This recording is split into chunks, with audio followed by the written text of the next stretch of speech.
뭐 여러 차례 나왔습니다. 언급이 됐어요. 번아웃 증후군입니다. 발제자가 누구시죠? 아, 접니다. 네. 요즘 보면 남 기자나 뭐 신 교수님 보시면 거의 번아웃이에요 지금. 네. 감종일 굴곡이 막 있어. 예. 한번 지금도 사실 간당간당해요. 지금 남 기자가. 뭐 화도 났다가 그죠 우울해졌다가 제 자신감도 없어지는 것 같고. 아니 제가 진짜 발제하셔야 되는데 잠깐 끼어들면 이 번아웃 증후군을 한다 그래서 찾아봤어요. 정확히 저도 증상이 뭔지 우울증이랑 어떻게 다른지 너무 궁금해가지고 찾아봤더니 정말 100% 저한테 맞아 떨어지는 거예요. 몇 가지만 얘기해 주세요. 일단 어떤 그 것들이 기진맥진한 상태, 탈진 그리고 저 여기서 되게 놀랐어요. 업무 관련된 활동을 멀리하려는 그런 이걸 뭐라 그래야 되죠? 시도? 심텀이라고 해야 되나? 아니 그건 심텀은 아니고 그런 현상들 그리고 업무의 성과가 떨어지는 비능률, 비효율, reduced performance라고 돼 있더라고요. 오케이. 다 저에게 너무 맞아 떨어져서 냉소주의도 있어요. 그게 그 업무 관련 활동을 멀리하는 거에 그냥 시니컬해지는 게 포함이 되더라고요. 그러니까 그 자기의 일이나 아니면 어떤 동료들을 바라보는 시선도 조금 되게 냉소적으로 변하고 뭐 그런 증상들이 있더라고요. 얼마나 지속된 거죠, 남 기자는? 한 일진이 가고 나서 석 달? 네. 일진이 가고 나서 일진과 직접적인 관련은 없지만 시기적으로는 좀 유사성이 있습니다. 네. 있겠지. 있을 수 있지. 이게 번아웃 신드롬 다들 들어보셨을 거예요. 번이 타다잖아요. 완전 죄가 돼버린 거예요. 그러니까 요즘 세대에서 나오는 어떻게 보면 정신적으로 힘든 부분을 표현하는 딱 맞는 말. 나 죄가 되도록 홀랑 다 타버렸어. 불태웠어. 네. 이 말은 불태웠을 때 몸만 불태우는 게 아니라 정신적인 것도 다 타버린 거죠. 그러니까 내가 쓸 수 있는 모든 에너지를 다 타버리고 남은 게 없는 걸 표현하는 게 번아웃 신드롬이에요. 근데 이제 보통 우울증이냐 번아웃 증후군이냐 그다음에 초기에는 조증 형태로 보일 수도 있어요. 그래요? 네, 이게 우선은 번아웃 신드롬의 어떤 행태를 보게 되면 처음에는 하이퍼 액티비티, 과활동해요. 내가 막 밤새서 일하고 막 뭐 해가지고 열심히 살아가는 거죠. 오히려 그걸 보상하려고 막 하이퍼 액티비티가 되면서 매니케지는 거죠. 매니케진. 과하게 활동을 하는데 이제 거기서부터 지치는 증상이 나타나는 거예요. 난데? 그때 지칠 때 어떤 게 오냐면 만성 피로, 지속적인 피로와 그 다음에 에너지 저하가 할 수가 없어. 그렇게 되면서 액티비티가 줄어들게 되는 거예요. 액티비티가 그 다음에 줄게 되고 그리고 감정적인 반응이 일어나는데 그때부터가 이제 핵심입니다. 부정적이어야 돼요. 부장님 싫어. 위에 있는 과장님 싫어. 위에 있는 분들이 싫어지는 거죠. 원장님 싫어요. 그렇게 하면서 어그레시브해지고 약간 공격성이 떼어지면서 감정적으로 약간 이제 공격성과 반대하고 짜증을 내는 그런 형태가 다가오게 되는 거예요. 그러다가 뭐가 오냐면 브레이크다운 타임이 오는 거예요. 창의성, 모티베이션, 인지 기능들이 차단이 돼서 바보가 되는 거죠. 옛날에는 이렇게 하고 뭐 생각을 해내가지고 하던 것들이 이게 창의성부터 내가 이 업무를 받았을 때 이렇게 하면 되겠다가 안 돼. 이거 어떻게 해야 되지? 올스톱. 감이 안 오는 거죠. 뇌기능 올스톱. 브레이크다운 상태가 되다가 이제는 2단계가 무서워요. 사람을 만나지기 싫어지는 거예요. 시니컬해지는. 지금 남 기자가 지금 이런 타입이에요. 누구를 만나기 싫어하는 타입에 와 있어요, 지금. 중간중간에 브레이크다운의 형태가 있었던 것 같거든요. 저를 계속 주시하고 계신가요? 지금은 약간, 사회적인 컨택을 조금 멀리하고, 감정적인 스트레스가 이만큼 쌓여서 웅크려져 있는 상태예요. 근데 그 다음 단계가 어떻게 되냐면, 이제는 그런 증상들이 신체화 장애로 나타납니다.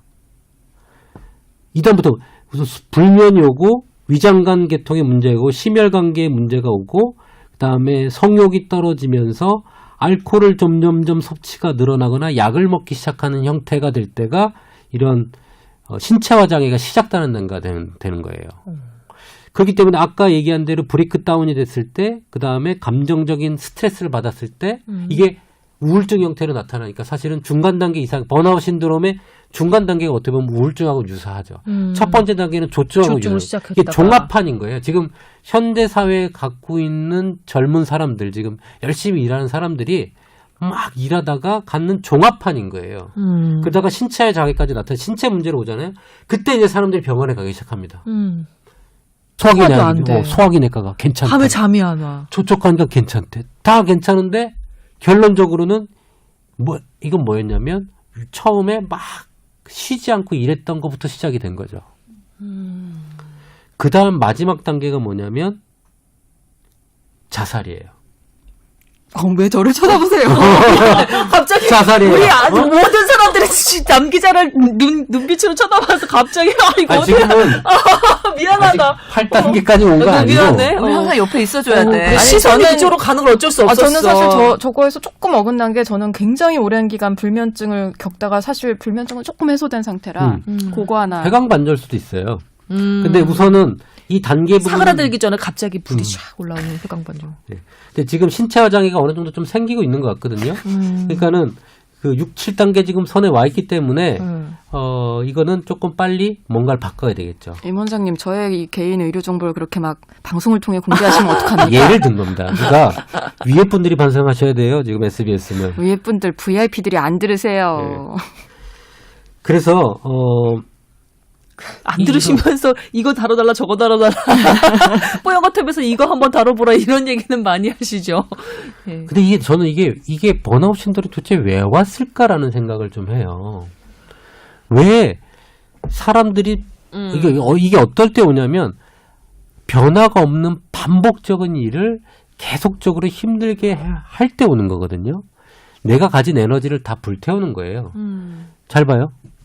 출근해서 일하고 집에 가서 대학원 갔다 공부하고 제2외국어 공부하면서 자격증 따고 이게 무한 반복이 20살 때부터 30 넘어서도 계속 반복되거든요.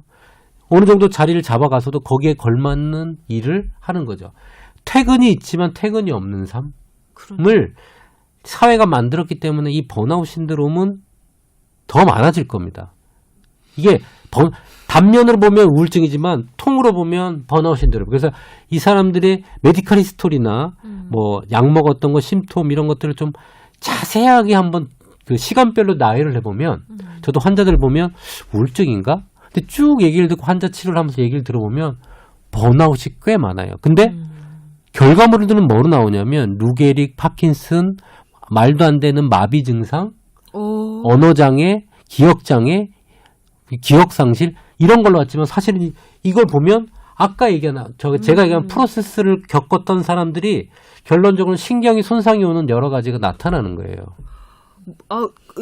물리적으로도 신경계에 손상을 준다는 얘기예요? 그렇죠. 아까 제가 그랬잖아요. 그래서 결국 신체화 장애로 오는데 그 신체화 장애가 진짜 손상까지도 일으키는 거죠. 그 발병 기전은 정확하게 연결이 안 되지만 그런 것들을 너무 많이 보고 있기 때문에 제가 단순한 정서 반응 이상으로 신체적으로는 그 신체 기능에 물리적으로 영향을 준다고요? 김수환 선배가 저를 정말 측은한 눈빛으로 계속 쳐다보셨어요. 아니야. 그럼 신 교수를 봐야지. 신 교수도 약간 있지 않아요? 아니, 저는 아직 그런 케이스는 못 봤어요. 그래서 그런 파킨슨이나 이렇게까지 간 케이스가 없기 때문에 그래요? 거기까지는 아니라고 보는데 또 하나 제가 개선의 보는 여지가 것들이 있다고 봐요. 얘기 안 하고 간 게 하나 있는데 이런 그 번아웃 신드롬을 가진 사람들은 이게 번아웃인지 뭔지 몰라요. 내가 그냥 힘들다고만 느끼거든요. 근데 한번 이런 분들 너무 지친다. 그 다음에 아까 얘기한 내가 하는 행동에 만족도가 감소되고 이인증이 있을 때 한번 이거에 대해서 한번 고민을 해보셔야 돼요. 이인증이라는 건 뭐냐면 자신이 기계처럼 느껴지거나 꿈이나 영화 속에서 사는 것처럼 느껴지고 예? 나는 그냥 여기 회사의 어떤 소모품 그냥 스쳐가는 거 그 다음에 증상적으로는 뭐 감각마비, 정서 반응 결여, 언어장애 이런 것들이 2인증의 증상이거든요. 그러니까 현실감이 막 낮아지는 거예요. 그리고 익숙한 사람이나 사물이 낯설어 보이는 것들이 있어요. 낯설어 보이는 거. 네. 그렇게 지금 제가 있는 거를 거부하기 시작하는 거죠. 이 힘든 그 관계에 있는 것들을 점점 더 거부하기 시작하는 것들. 이런 게 있을 때, 고민해 보셔야 돼요. 원인은 딱 두 가지입니다. 반복적인 일상에 쉴 틈이 없는 것. 두 번째, 해법은요? 희망이 없는 것. 해법은요? 해법은 좀 이따 얘기할게요. 살고 싶으시면 조금 더 청취해 주십시오. 그래서 이걸 그 번아웃 신드롬의 좀 의학 논문 찾아보면은 흔하게 발생하는 직종들이 있거든요. 네.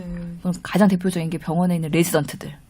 예, 24시간 간호사들. 간호사들, 그다음에 금융 증권 쪽에 있으신 뭔가 실시간으로 변화되는 거에 곧바로 응대해야 되는 그런 스트레스. 그런 면에서 우리 주연이처럼 언론에서 실시간으로 뭔가 이슈를 쫓아갖고 대응을 해야 되고 응급으로 항상 항상 전화를 그쵸. 켜야 되는 그런 직종들, 그리고 운동 선수들도 계속해서 뭔가 몸으로 운동을 하고 정신적인 스트레스도 있고 하기 때문에 그런 직종들에 대한 것들이 많다고 보고가 되고 있어요. 이 논문을 또 보면 헬스케어 종사자에서 많이 나온대요. 특히 중환자실. 그러니까 집중을 요하는 거를 계속해야 되는 거 있잖아요. 중환자실에서 보통 보면 거기에 참가하는 간호사 포함해서 한 80%가 이 번아웃 신드롬에 해당이 되고요. 그 다음에 거기에 있는 물리치료사 포함해서 훨씬 많은 사람들이 다른 직종에 비해서 됩니다. 그리고 결론적으로 말하면 머리가 쉬지 않고 계속적으로 움직였던 사람들이 해당된다고 보시면 돼요. 다들 한숨을 쉬네요. 그럼 직업을 바꿔야 되는 거야? 아니에요. 아니, 적절한 휴식이 필요할 것 같아요. 지금 그쵸. 임 원장님께서 해결책도 알려주신다고 우선, 했으니까 난 기대하고 있어요.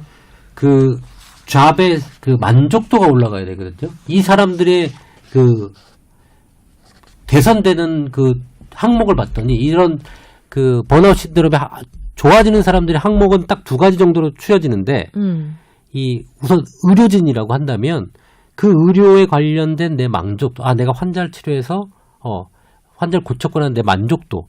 두 번째는 그 삶을 환자들을 치료해야겠다는 책임감이 높은 사람들이 있잖아요. 이걸 빨리 탈피해요.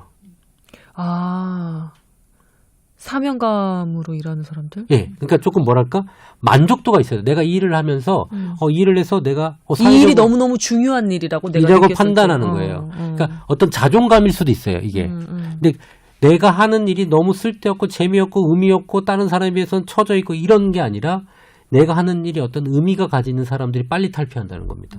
빨리 탈진한다. 아니, 탈피한다. 탈피한다는 거죠. 그 반대일 수도 있지 않아요? 그러니까 조금 아니.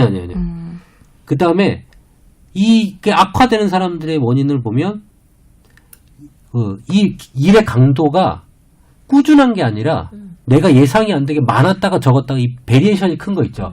갑자기 일이 몰려왔다가 이런 것들이 반복돼서 내가 감당이 안 되는 거예요. 스트레스가. 이제 그런 경우랑 그다음에 내가 가진 능력에 대해서 야, 너 뭐야? 무시당할 때.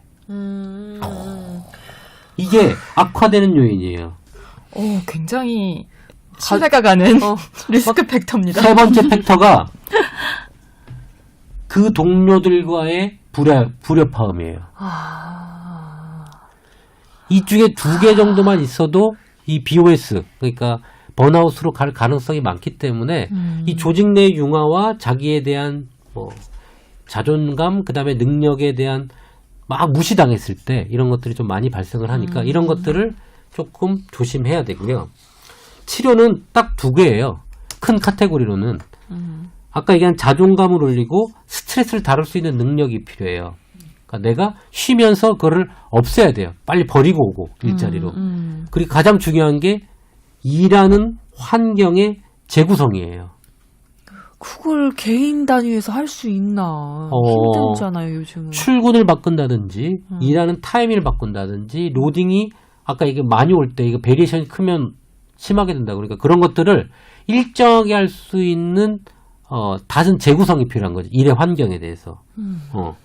그러니까 내가 번아웃이 된다고 하면 윗선하고 상의해서 사실은 이런 거를 조정을 해야 내가 견디고 내가 견뎌야 또 윗선도 또 업무가 원하는 사람과 하지 않겠어요? 그러니까 그런 부분. 그러니까 가장 중요한 건 일하는 환경에 대한 개선이 좀 돼야지 이 번아웃에 빠지지 않는다는 거죠. 그렇죠. 한국 사회 현실에서는 참 그게 쉽지는 않을 것 같아요. 남 기자 좀 얘기해 보세요. 저 그냥 울지 말고 눈물 닦고 기대를 얘기해봐요. 버리고 지금 갑자기 미션 임파서블이구나 그러면서 그냥 놨어요. 또 하나 팁들을 드리면 노를 할 수 있는 생활 습관이 필요하고요. 안 됩니다. 과장님. 안 됩니다. 아니라니까요. 아니라니까요. 못합니다 원장님. 어? 못하겠습니다 원장님. 그걸 해야 돼요. 내가 지금 남 기자를 보고 얘기한 게 첫 번째가 떠오르는 게 노를 할 수 있어야 되고 두 그러니까 번째 안 됩니다지 때려치겠습니다가 아닌 거죠. 그 다음에 취미 생활을 가져서 딱 그 쉬는 타임이 필요한 거예요. 그치. 보면 자기가 좋아하는 취미가 없어요. 대부분의 번아웃 신드롬 환자들은 계속 일만 해요. 남 기자님 저기 시선 네? 자꾸 회피하지 마시고요. 딴 데 보지 마시고 계속 잘 들어주세요. 저 좋아하는 거 많아요. 주연이는 쉬는 때도 조카랑 놀아주더라고. 또 하나는 일하는 거 아니야? 일하는 거지. 새로운 모임에 가서 새로운 사람들과 어울리는 거래요. 그 다음에 스트레스를 다루는 여러 가지 기술들을 습득을 하는 거고 다른 사람들을 만나는 거. 또 하나는 잘못된 기대를 버리래요. 그렇죠. 그거를 버리는 이걸 게. 못 버려요. 그러니까 저분 나의 상사가 바뀔 거야. 라든지 된 기대. 아니 근데 저는 이미 네. 사람이 20대 중반을 넘어가면서부터 변하지 않는다는 거는 너무 오래전에 깨달아서 그런 기대는 하지 않아요. 그러니까 이게 뭐냐면 그 잘못된 기대 나는 뭐뭐를 해서 뭐가 되고 뭐가 될 거야라는 어떤 목표가 있잖아요. 그게 너무 과다하면 안 돼. 이럴 때는요. 축소해서 조금씩 가라는 얘기예요. 내가 가지는 그 기대감도. 아니 근데 저 진짜 회사에서 곤란해질 것 같아요. 아니 저는 여러분 하나의 그냥 여기에서 어떤 모델일 뿐이지. 네. 예를 드는 예, 거예요. 그러니까 네. 실제 여기서- 상황과는 관계가 없음을 그래, 밝힙니다. 상사가 바뀔 거야는 그 사람의 캐릭터가 바뀐다는 거 아니면 사람이 아예 더 좋은 사람으로 인사가 캐릭터. 바뀔 거라는 거예요? 캐릭터 아닌가요? 둘 다 알 것 같다. 잘못된 기대라는 것은. 둘 다. 잘못된 기대라는 거는 그런 거잖아요. 사람은 성선설로 믿고 이게 원래는 저 사람 근본은 다를 거야. 이 환경이 그래서 그런 걸 거야라는 그런 것들 있잖아요. 여러 가지 잘못된 기대를 버리고 좀 좁혀서 단계의 어떤 기대를 돼야 성취감도 생기고 뭐가 생기기 때문에 그렇게 조금 기대를 낮추고 아까 얘기한 대로 노를 할 수 있어야 된다니까요. 많은 분들이 노를 하지 못하는 이유가 내가 노를 했을 때 닥칠 여러 가지 역작용들, 부작용들을 그쵸. 걱정해서잖아요. 내가 노를 했는데 이 상황이 어그러져서 나한테 더 많은 그런 비난과 이런 그게 오면 어떻게 하지? 이렇게 걱정을 하게 되니까. 그리고 사실 저희는 이제 직업상 노는 많이 해요. 근데 저도 그렇고 제 주변에 이제 제 비슷한 연조의 후배들이랑 보면은 쉬질 못해서 그런 게 더 커요. 제가 2003년에 입사해서 지금까지 닷새에 앞뒤 주말 붙여서 딱 하루 더해서 열흘 휴가 간 게 가장 길었거든요. 그건 정말 이례적인 경우였고. 대단하다. 어떻게 열흘 휴가를 아니 갈 수 있어? 앞뒤 주말 붙이고 하루만 더 하면은 나 한 열흘이죠. 번도 그렇게 못 가봤는데. 그쵸. 근데 뭐 직종에 따라서는 뭐 2주씩 쉬는 데도 있고 회사에 따라서는 우리 중간 드라마 쪽이나 아니면 이렇게 PD 쪽에서는 그게 가능하지. 이렇게 기획하는 타임에 좀 네. 이렇게 좀 아니- 오래 쉬기도 하더라고요. 아니면 뭐 이제 결혼을 하고 출산을 해서 육아휴직을 갖는다던가 아, 뭔가 그렇지. 좀 끊어지는 낳기 전에는 그게 불가능한 있는데 거야? 네, 근데 이제 제가 그런 게 없는 미혼 여성들이 좀 제 또래 여성들이 스트레스를 좀 많이 받는 것 같기는 해요. 그러면 원장님 그 왜 불안장애나 아니면 공황장애로 치료를 받는 동료들이 꽤 있는데요. 그것도 역시 번아웃 증후군의 한 그 단면으로 볼 수도 있는 걸까요? 그거는 이제 단면을 본 거잖아요. 근데 그 사이에 아까 얘기한 공황장애 불안 초조부는 좀 다르긴 한데 아까 그 여러 가지 증상들하고 겹칠 수는 있어요. 근데 이 사람의 역사를 좀 봐야 되겠죠. 이거는 한 단면보다는 쭉 봐서 거기에 어떤 부분인지도 한번 보는 건 중요한데 제가 이거를 다루면서 고민한 게 하나 있어요. 도대체 그럼 왜 이런 것들이 우리 한국 사회에 만연할까? 그래. 도대체 왜 이런 환자들이 많아질까? 왜 우리게 끈을 놓지 못하고 아웅다웅 살고 있을까? 근데 이거 제가 볼 때는 우리가 70년대, 80년대 이제 산업 발전을 쭉 이루면서 그 부모 시대에 태어난 자제분들이 지금 20, 30대를 이루고 있거든요. 그죠? 그 자제분들은 사실 지금 열심히 사는 모습을 봤었을 거예요. 부모들의. 그리고 사회 분위기나 모든 것들이 일을 열심히 하고 활동을 하고 열심히 살면 그만큼 보상을 받는다라는 그런 개념으로 교육을 어렸을 때 받고 살아왔는데 지금은 어느 정도 경제 발전이 돼 있고 이 발전의 여력이 많이 없죠.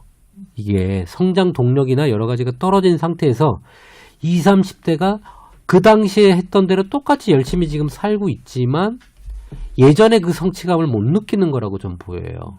엄마 아빠 시대의 성취감. 맞죠. 그건 그때는 못 조금만 느낀다. 열심히 일만 해도 돈이 들어오고 뭐 집도 사고 뭐도 사고 그렇죠. 이렇게 자그마한 성취감들을 느낄 것들이 많았었는데 힘들어도 지금- 버틸 수 있었던 거죠. 그렇죠. 그때는. 빚이 생겨도 일하면 돈 벌고 집이 생겼으니까 그렇지. 없던 집이 생기고 없던 차가 생기고 지금은 그렇게 하기에는 너무 빡빡한 생활이 돼버린 거죠. 그러다 보니까 이 발전이 안 되고 얻어지는 게 없이 길게 힘들게 쭉 24시간을 살아오다 보니까 여기에서 이제 끊어지기 시작하는 거죠. 근데 재미난 건 뭐냐면 지금 저희 일 열심히 일하는 30대, 40대 말고 20대 중반 이하 사람들은 그런 걸 못 보고 자란 사람들이 많아요. 이 열심히 살아가는 그 7, 80년대의 모습을 모르는 사람이 많고 얘네들은 그렇게 열심히 하려는 마음이 그렇게 강하지는 조금 덜하다는 느낌은 좀 들거든요.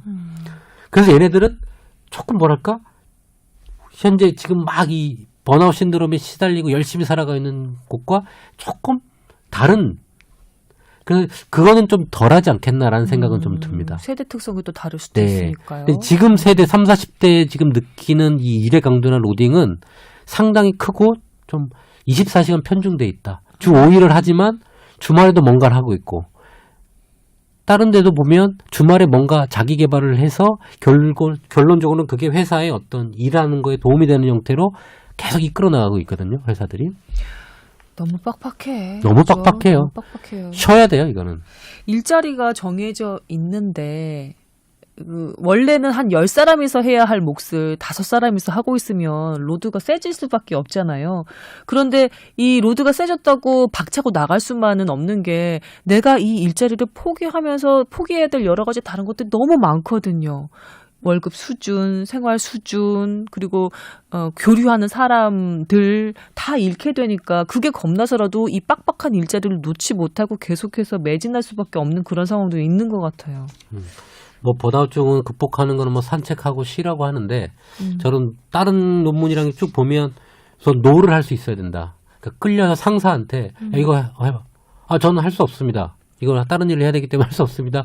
노를 할 수 있어야 된다. 노를 해서 잘리면 그러니까 이게 그리고 그게 노를 예스 노 어떤 선택조차 할 수 없는 이미 짜여진 상황이 그런 너무 경우도 많아요. 많고. 그랬을 때 내가 노를 했을 때 이거는 완전 그 부서나 아니면 그 전체 그러니까 올스탑 되게 버리는. 모든 걸 다 바꿔야 하는 상황인 경우가 많죠. 이미 그러니까 그 자리에서 내가 완벽하게 그냥 사표 내고 나오기 전까지는 해결이 안 되는 그런 빡빡한 그런 일상 경우가 훨씬 너무 많을 거예요. 많아서. 대부분의 대부분 조직에서. 많은데 노를 할 수 있는 여러 가지 방식을 선택해보고요.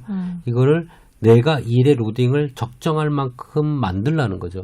예스를 계속 하다 보면 아까 얘기한 대로 아까 우리가 일의 강도가 갑작스럽게 많아질 때 이 병이 악화된다 그랬잖아요. 아, 그렇죠. 그걸 조절하는 거예요. 좀 이따 하겠습니다. 이걸 다 하고 하겠습니다라든지 분배를 잘하라고요. 예. 아나운서 팀 되게 빡빡하게 돌아갈 때 정말 현명하게 병가를 내는 사람들이 있었거든요. 아픈 거야. 뭐라고 그러겠어요. 근데 문제는 그렇게 한두 명 병가를 내면 나머지 짐을 그러니까요. 그럼 나머지 동료가 대체 인력을 고용해주면 제일 좋은데 그게 안 되니까 대부분의 직장에서. 그러니까 저도 조직에서 노를 해봤어요. 그랬더니 어떻든가요? 아, 얘는 안 되겠구나. 그래서 승진이 안 되더라고요. 얘는 내 말을 안 듣는 애네. 얘를 키울 수는 없겠다. 제가 감히 정말 말씀드립니다. 사실 회사에서 고용하는 인력은 100%를 고용하면 안 된대요. 120, 130%의 인력을 고용해서 유휴 인력을 언제나 둬야 된다고 하더라고요. 뭔가 일이 있을 때, 뭐 딴 프로젝트에 있어서 그쪽으로 갔을 때 나머지 유휴 인력들이 투입돼가지고 다시 100%를 이렇게 돌아갈 수 있도록. 그게 원래래요. 우리는 10사람이면 돌아가는 회사니까 딱 10명만 뽑아야지 요거 안 된다고 합니다. 저희는 80%가 있는 것 아, 아이고 그러세요. 이게 그 휴식에 대한 뭐 연구 논문들이 있잖아요. 그러니까 생산 공장에서 뭘 만드는 공장에서 이렇게 공장을 시키고 불량률을 체크한 거예요. 휴식이 얼마 있었을 때 가장 불량률이 떨어질까 이렇게 쭉 봤더니 이거 너무 궁금했어요. 네. 어떻대요? 궁금해요. 이틀을 쉬어야 된대요. 그리고 하루 일하는 시간도 언제 쉬고 이게 타이밍이 나고 휴가도 가야 된대요. 휴가는 얼마나? 일주일. 일주일이면 그러니까 그게 그거는- 편하다고요? 그러니까 이 믿지 그게- 못하는 저 표정. 그러니까 휴가가 일주일이 있는 건가 없는 거에 차이가 나는 거죠. 그러니까 아까 얘기한 대로 정확한 휴식 시간이 보장이 돼야지만 불량률이 떨어지는 거거든요. 근데 사실 근데 이런 직종 머리를 쓰는 직종 있잖아요. 지금 이 방송국 뭐 이런 것들은 그거에 대한 평가가 사실 나오기 참 어려워요. 맞아요. 어느 정도 쳐야 뭐가 투입 나올 대비 산출 내기가 너무 어렵기 때문에 곤란한 사실 직종이에요. 그건 어렵지만 기본적으로 지금 저는 쉬어야 더 좋은 아이디어가 나온다는 생각은 변함이 네, 없어요. 그건 의료계에도 논문이 있어요. 그래서 전공의 특별법 80시간 근무 제한이 만들어질 때는 그 논문들이 많이 그 근거가 자료로 있었거든요. 그래서 그 스트레이트하게 근무했을 때 의료사고의 과실. 발생률 이런 것들이 높더라라는 게 분명하게 나와 있기 때문에 더군다나 의료인들은 환자들의 생명하고 직결돼 그렇죠. 있는 문제잖아요. 아주 크리티컬한 그 문제이기 휴가가 때문에 그냥 노는 게 아니라 환자 생명을 위한 휴가. 예, 맞습니다. 라고 생각을 해야 될 것 같아요. 근데 의사들이 그렇게 쉬는 동안에 논문 써, 아이고 차라리 일할게요. 공부해, 발표 준비해 아이고. 이렇게 되는 거죠. 사실 그죠? 그렇죠. 그래서 저는 뭐 의사들이 쉬는 게 뭐 어떤 의사들은 난 책 보는 게 쉬는 거라는 의사도 있어요. 얄밉네요. 그래서 그 개인의 특성을 보고 사실 그 의사라고 다 똑같은 건 아니잖아요. 외과하신 임 원장님이 훨씬 저보다 빡센 트레이닝을 받으셨겠죠. 그래서 본인의 그런 번아웃 신드롬의 그 뭐 볼러러비티라고 할까요? 취약성을 보고 그거에 맞게 직종이랑 그런 직업이랑 구하는 것도 하나의 대안이 될 것 같다는 생각이 들어요. 어느덧 저희가 1시간을 넘게 이 뽀얀거탑 이번 회차를 진행해 오고 있습니다. 발제자인 임 원장님의 마무리 얘기를 듣고 정리를 좀 해야 될 것 같은데 어떠신지요? 떠나라. 그냥 떠나봐. 그냥 그리고 쉬어보면 이 자기가 힘들었던 부분을 되돌릴 수 있거든요. 쉬었으면 좋겠다. 밀린 연차 써라. 쓰고 싶습니다. 죄송합니다. 교수님도 한 말씀. 그러니까 오너와 이게 고용인가 피고용인의 약간 괴리감이 느껴지긴 하는데 예. 맞는 말입니다. 우리 사회가 워낙에 무한 경쟁 사회로 가고 있고 정말 남을 짓밟고 올라가야 되는 그런 조금 피 튀기는 경쟁보다는 뭔가 내 정신 건강과 몸 건강 전체적으로 그런 사회 안녕을 위한 뭔가 방향으로 갈 수 있는 뽀얀 거탑이 돼야 될 것 같다는 생각이 듭니다. 간만에 활기찼던 거는 뭐였을까요? 저만 활기찼었던. 아니 재밌게 잘 아니에요. 들었어요. 저희 공감을 많이 했습니다. 남 기자 울지 네. 말고 이제 마무리 멘트 해주세요. 아, 저도요? 떠날 거야? 아, 너 하래잖아요. 할 수 있겠어? 노력해봐야죠. 근데 제가 요즘 좀 많이 시니컬해졌고, 이제는 진짜 임 원장님 비롯해서 주변 분들이 좀 알아챌 정도가 됐는데, 어떻게든 해결해야죠. 방법 찾아봐야죠. 내가 뭐 일 많이 도와주잖아요. 아유, 감사하게 생각하죠. 뭐 특파원이에요, 제가. 삼성동 특파원. 삼성동 특파원. 예. 이거 어떻게 된 거죠? 그럼 제가 또 두 선생님께서 우리 남 기자 많이 도와주시고요. 예. 잘 번아웃 증후군 모두 이게 한번 생각해 볼 수 있는 그런 기회가 됐을 것 같아요. 내가 지금 이 일 때문에 얼마나 힘든지 또 내 마음이 어떤 상태인지 얘기 들으면서 요거 나랑 비슷하다 이런 분들도 많으셨을 것 같아요. 한번 생각해 볼 수 있는 그런 기회가 됐길 바랍니다. 자, 이번 회차 여기서 마무리 짓겠습니다. 세 분 수고하셨습니다. 감사합니다. 감사합니다.